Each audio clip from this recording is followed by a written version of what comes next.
Mga kusina, magluluto po tayo ngayon ng salpikaw.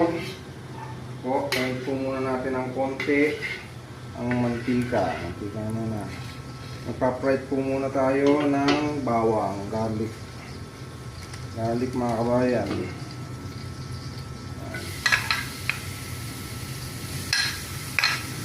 Pa-fry po tayo ng bawang.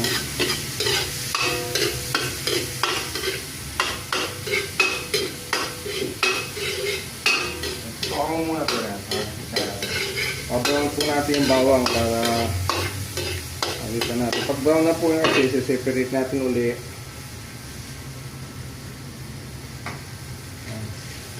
Pag nag-brown na po yung bawang, tempo natin mag-brown yung bawang. Tapos separate natin.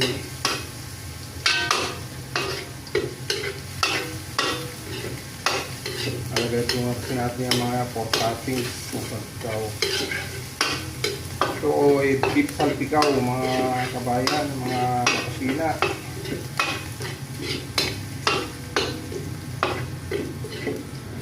Pag nag-brown na yan.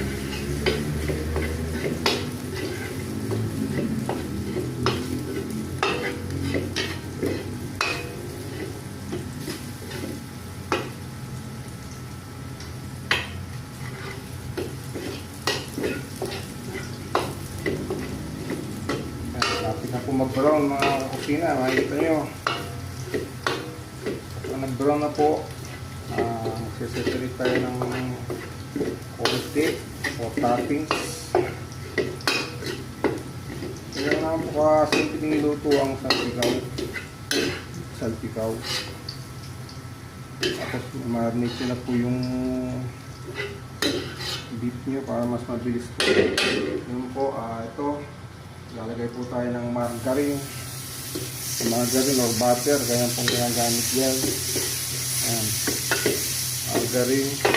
Tapos lagay po natin itong bell pepper. Ayan, bell pepper lang po. Tapos diretso lang mga kusina. Lagay natin yung mushroom. Sliced mushroom po. Ayan. Talagay po ng sliced mushroom. Pwede na natin ilagay itong beef, marinated beef. Kunting halo-halo lang.